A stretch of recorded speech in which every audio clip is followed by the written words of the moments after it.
I'm building a 2-trailer tiny house. It's time for a second coffee and a build update. Today, we're having a look at stabilising legs. So I mentioned in a previous video that I was going to build my own. Levels in this 2-trailer design are super important to me. So I need to make sure that I've got legs that are stable and super strong. The fold down legs that are quite popular for me just weren't strong enough, and there's a lot of movement in them. There are stronger legs like these jack stands that I've used on the tow bar of my trailers. They're really strong, but they're super expensive. I need 8 of these suckers. They're over 200 bucks each.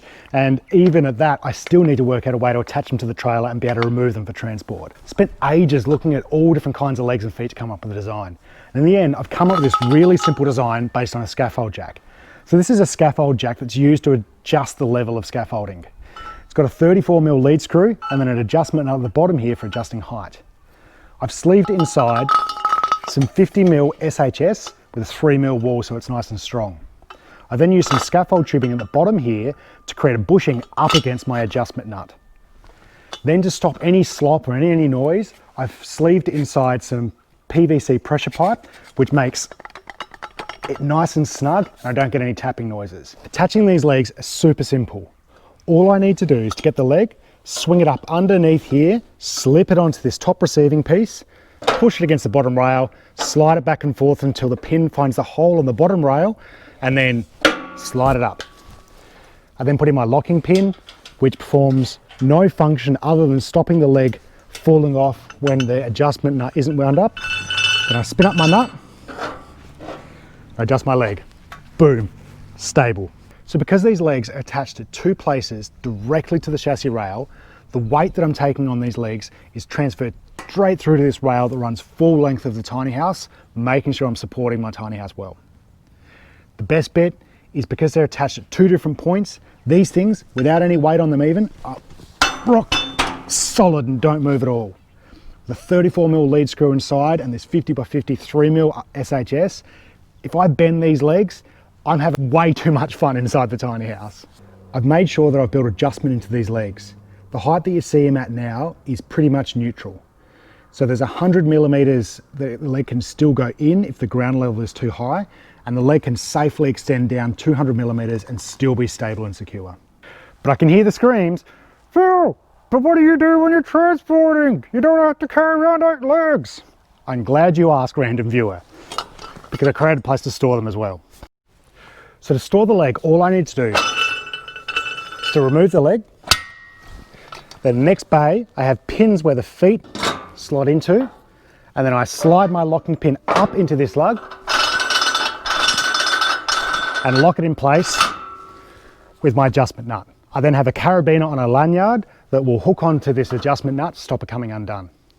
This nut needs to do 3 full revolutions before this pin will fall out. So I'm pretty confident they'll be nice and secure. And this best bit, rock solid. So I'm not gonna have things rattling as I go down the road because we know how I feel about things rattling. So the one limitation to these legs is they're a little bit difficult to adjust when they're under full weight. That adjustment nut doesn't give you much leverage. So to combat that, I've come up with 2 solutions. First of all is to create a custom spanner so I can turn the nuts, which makes them pretty easy to turn under weight. But secondly, and this is the solution I'll probably use the most, is this jack stand was for the main trailer that I haven't actually attached yet. I'm not going to put it on, I'm going to use this as a jack. This jack stand works perfectly as a jack that I can put directly under this perimeter, finally adjust my height, checking levels, and then I can come down, tighten my nut, and remove my jack.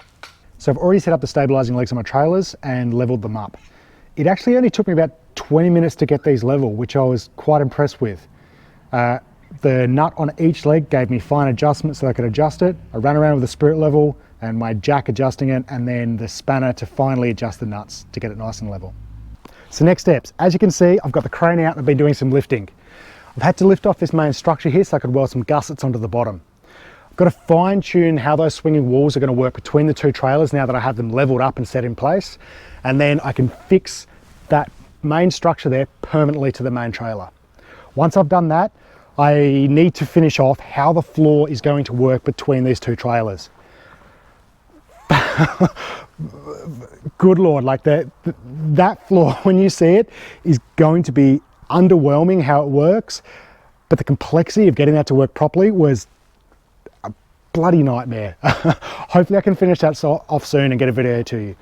Videos are getting harder now. Winter's setting in, although we've got a blue sky day, which is an absolute cracker, but we're starting to get a lot of wind and rain, and it's getting harder to get build, so videos are going to be a bit slower, but hopefully I can keep going through winter.